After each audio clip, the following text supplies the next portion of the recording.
Magandang umaga, Pilipinas. Narito ang latest sa lagay po ng ating panahon. Apat na weather system ang nakakaapekto ngayon sa bansa at lahat po yan ay nagdudulot ng mga pagulan sa iba't ibang bahagi ng ating kalupaan.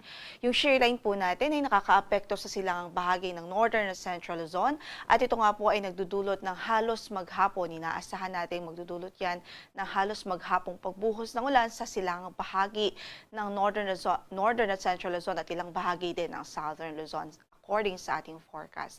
Samantala, ang northeast monsoon o amihan patuloy din na magdudulot ng maulang panahon at malamig na panahon sa natitirang bahagi pa ng Northern at Central Luzon.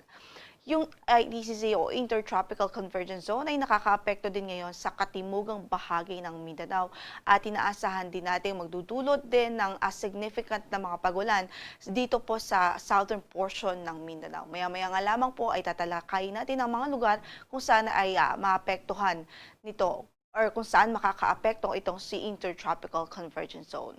Samantala sa natitirang bahagi ng bansa ay easterlies naman na nakakaapekto. Ito po yung hangin na nanggagaling sa dagat Pasipiko. So sa pagtayo po ng ating panahon, magiging maulan pa rin sa araw na ito dito sa Cagayan Province, Isabela, Nueva Vizcaya, sa Quirino Province, maging sa Aurora at Quezon.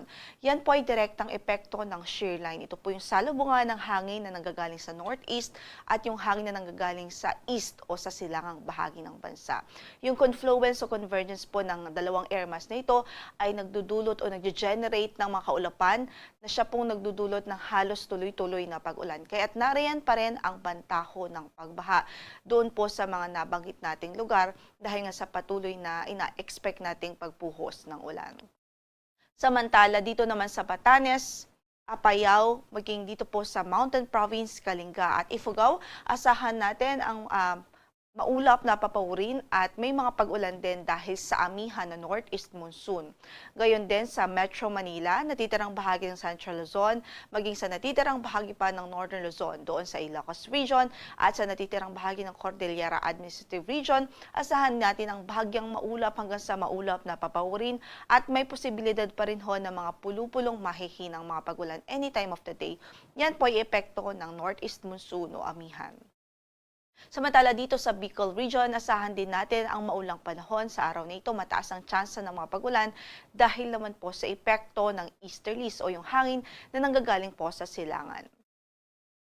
Samantala sa natitirang bahagi ng Luzon ay bahagyang maulap hanggang sa maulap ang papawirin natin, pero nariyan pa rin yung tsansa ng mga isolated thunderstorms. So mga kalat-kalat o mga pulo-pulong pagkidlat, pagkulog anytime of the day. Kaya't saan man ang lakad natin sa araw na ito, huwag kong kalimutang magtala ng mga pananggalang sa ulan at extra ingat po sa ating mga kababayan, lalong-lalo na po dito sa silangang bahagi ng Northern and Central Luzon kung saan ay direktang apektado po ng shear line.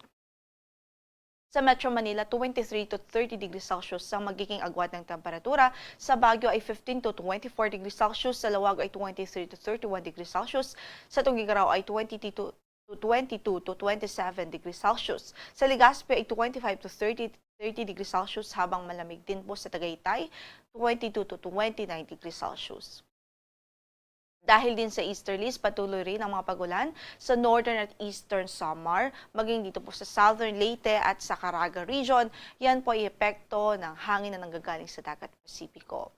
Yung Intertropical Convergence Zone ay nakakaapekto sa katimugang bahagi ng Mindanao at ito din po ay inaasahang magdudulot ngayon sa araw na ito ng maulap na papawirin at mga kalat-kalat na pagulan at pagkidlat pagkulog dito po sa Davao Region, Soxargen, maging sa Zamboanga Region at sa Basilan at Tawi-Tawi Provinces. So sa ating mga kababayan dyan, patuloy natin pinag-iingat at magdalaho ng mga pananggalang sa ulan.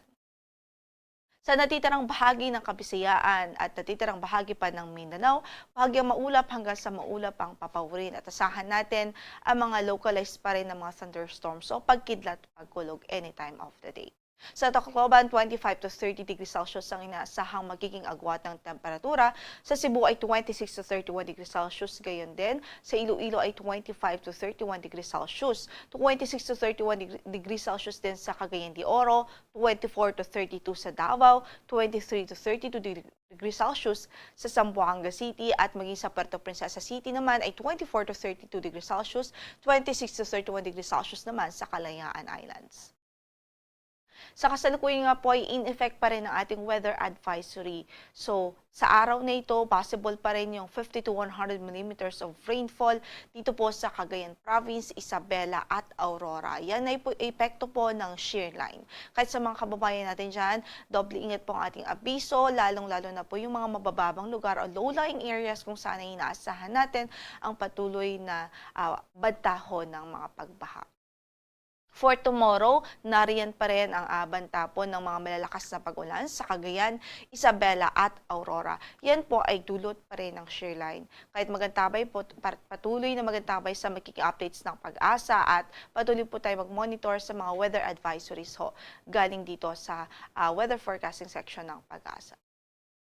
Samantala, wala rin ho tayong gale warning na nakataas ngayon sa ating mga baybaying dagat. Although sa ating pong pagtaya at sa ating nakikita sa base sa ating data ay moderate o katamtaman hanggang sa maalon ng kondisyon ng karagatan sa malaking bahagi ng Northern Luzon. So ingat pa rin ang ating abiso sa ating mandaragat, especially yung mga gumagamit po ng maliliit na sasakyang pandagat. Ang sunrise for today is 6:14 in the morning at lulubog ang araw mamaya sa ganap na alas 5:30 ng gabi.